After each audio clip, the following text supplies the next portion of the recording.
Andrew Carnegie nació en 1835 en Escocia, en una familia pobre. Su padre, un tejedor manual, quedaría sin empleo en una revolución industrial en auge. La familia emigró a Estados Unidos en busca de oportunidades, estableciéndose en Pittsburgh. Dejó la escuela a los 12 años para trabajar en una fábrica de algodón. Ganaba $1.20 por 72 horas de trabajo a la semana. Le daba orgullo poder ayudar económicamente a su familia. 2 años más tarde encontró un trabajo de mensajero en una oficina de telégrafos que le permitió conocer a personas influyentes por la ruta en la que trabajaba. Su carisma y empeño en el trabajo llamaron la atención de Thomas Scott, gerente regional de una compañía ferroviaria, quien lo reclutó como su telegrafista y secretario personal, pasando a ganar $35 al mes. Scott se convirtió en su mentor, enseñándole la gestión de la empresa. Bajo su tutela, Carnegie ascendió rápidamente en la compañía ferroviaria, aprendiendo valiosas lecciones de negocios. Al llegar al puesto más alto al que podía aspirar en la compañía, a sus 30 años, estaba ganando unos $50,000 por año, pero no era suficiente para él. Después de la muerte de su padre, quien murió con grandes dificultades económicas, se prometió darle a su madre la mejor vida que el dinero pudiera comprar. Dejó el ferrocarril en Pensilvania y se trasladó a Nueva York. Allí administró una empresa de construcción de puentes, aplicando en su producción las lecciones aprendidas. Integró el uso del acero, haciéndolo más resistente que los construidos en madera de la época, pero fundiendo su propio acero para no depender de los proveedores y así reducir costos. Pero contaba con una ventaja que la mayoría de sus competidores no tenían: conexiones en la industria ferroviaria. Andrew Carnegie recibió la propuesta de construir el puente ferroviario más grande de los Estados Unidos sobre el río Mississippi, pero se enfrentaba al desafío de abaratar el acero necesario para tal proeza. Para ello tendría que invertir en la tecnología del británico Henry Bessemer, una patente que permitía la producción masiva de acero, reduciendo la producción de una viga de hierro en 2 semanas a tan solo 15 minutos, obteniendo un material más económico y de mayor calidad que la que se comercializaba en Estados Unidos. Convenció a los accionistas para que financiaran el descomunal proyecto y construyó con éxito el puente East. Los habitantes rumoreaban que, como otros puentes que ya se habían hecho, este se caería, y para ganar la confianza del público organizó un desfile de inauguración. Estaba al tanto de la creencia popular que los elefantes tenían un instinto para evitar estructuras poco seguras, así que hizo caminar un elefante por los casi 2 kilómetros del puente. Así se ganó el apoyo de la comunidad. Este logro marcó el éxito de Carnegie en la producción de acero y su contribución a la construcción de grandes estructuras. Pero a pesar de su entrada triunfal en el negocio del acero, la industria ferroviaria entró en crisis durante la Gran Depresión. El magnate del petróleo John D. Rockefeller aprovechó la situación y negoció un descuento insostenible con los ferrocarriles para transportar su producto, y aunque Cornelius Vanderbilt, el primer millonario de Estados Unidos de quien ya hablamos en el canal, intentó hacerle frente subiendo las tarifas, eventualmente Rockefeller crearía la primera red de oleoductos, quitándoles el principal producto que transportaban las empresas ferroviarias. Cientos de empresas quebraron, incluida la de Tom Scott, quien al pedir la ayuda económica a Carnegie lo rechazó argumentando que todo su capital estaba invertido en el acero. Tom Scott enfermó y murió tiempo después. Carnegie, ya sea por expiar su culpa o porque de verdad lo creía, culpó a Rockefeller de su desgracia. Así nació la rivalidad entre el rey del petróleo y el zar del acero. Competían en todo, incluso en sus regalos de Navidad. Rockefeller le envió en una oportunidad un chaleco hecho de papel para recordarle sus orígenes humildes, y Carnegie le respondió con una botella de buen whisky al adventista que por religión era abstemio. Con la industria ferroviaria en caída, Carnegie identificó un nuevo mercado: la construcción de rascacielos en todo Estados Unidos. Y aunque sus ganancias aumentaron, Carnegie aún aspiraba a superar la fortuna de Rockefeller, así que contrató a Henry Frick, conocido por su despiadada ejecución de objetivos y falta de preocupación por la opinión pública. Fue quien renegoció contratos con los trabajadores y redujo costos a través de tácticas intimidatorias a proveedores y eliminación del desperdicio. Se convirtió en la cara visible de la empresa, permitiendo que Carnegie desviara la culpa de decisiones impopulares hacia él. Juntos propagaron rumores falsos sobre la calidad del acero de su competencia, asustando a los clientes y afectando las ventas hasta el punto de adquirir sus compañías a precios ridículos. Frick demostró ser valioso al casi duplicar las ganancias en el primer año de asociación. Aumentaron la producción, redujeron costos y expandieron sus operaciones. Sin embargo, la relación entre Andrew Carnegie y Henry Frick llevaría a varias controversias.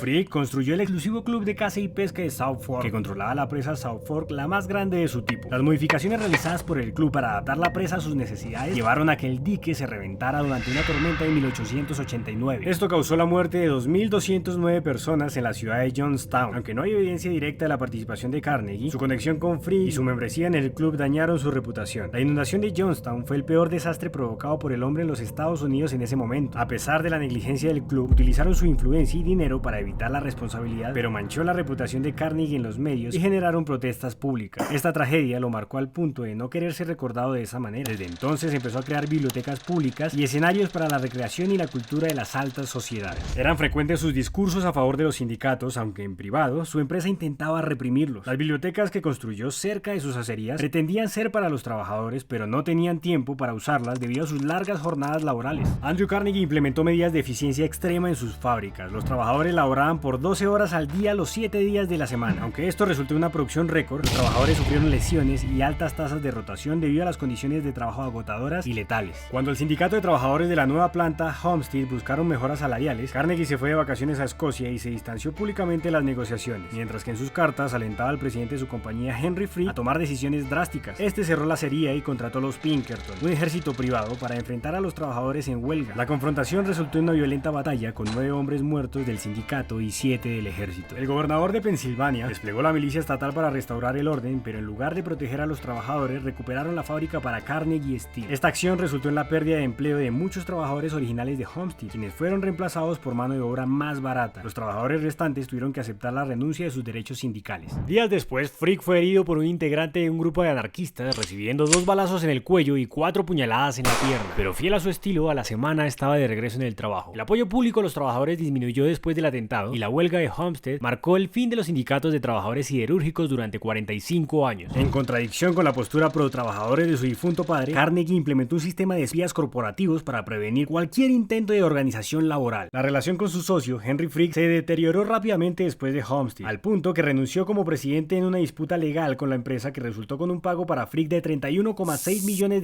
Carnegie y Frick nunca se reconciliaron. A medida que Carnegie se acercaba a los 70 años, buscaba vender la Carnegie Steel Company, y Charles Schwab, quien había reemplazado a Frick en la presidencia, sabía de los intereses del financiero John Pierpont Morgan, mejor conocido como JP Morgan. Su historia merece su propio video, así que suscríbete para no perderte todo lo que tenemos preparado para el canal. La esposa de Carnegie era la más interesada en que su marido se retirara, así que le recomendó a Morgan dejarlo ganar en el golf, y así lo hizo. Andrew Carnegie estaba entusiasmado de ganarle un juego de golf al mismísimo JP Morgan en 1901, quien aprovechó para preguntarle cuánto pediría por su empresa. Carnegie respondió 480 millones, el equivalente a unos 17,000 millones de dólares de hoy. Morgan aceptó. La venta de su imperio siderúrgico permitió la creación de US Steel, la primera corporación de 1,000 millones de dólares. Carnegie se convirtió en el hombre más rico del mundo y en un prolífico filántropo. Algunos creen que impulsado por la culpa de sus actos como empresario o por vanidad. Otros aseguran que su generosidad hacía parte de otra etapa de su competencia con Rockefeller por ver quién donaría más al final de sus vidas. Lo cierto es que donó una gran parte de su fortuna para construir bibliotecas, museos, escuelas y universidades. Y su legado se mantiene a través de las instituciones que fundó, como la Carnegie Corporation, que continúa realizando trabajos filantrópicos en su nombre. Curiosamente, Carnegie le preguntó a Morgan si hubiera aceptado el trato si le hubiese pedido 100 millones más, y le dijo que seguiría siendo un buen negocio. Antes de morir, le envió una carta a su antiguo socio comercial, Henry Frick. No se habían visto en años desde la demanda. En su nota sugería: ¿tiene sentido dejar los agravios del pasado y arreglar las cosas? Quizá ya es hora de hacer las paces y reunirnos. Frick leyó la carta y le dijo al mensajero: puedes decirle que me reuniré con él. Luego tiró la carta con disgusto y dijo: dile a Carnegie que lo encontraré en el infierno, ya que es hacia donde vamos los dos. Si llegaste hasta aquí, seguro quieres conocer la historia de John D. Rockefeller. Conócela en el video que te dejamos aquí. Nos vemos pronto. Chao, chao.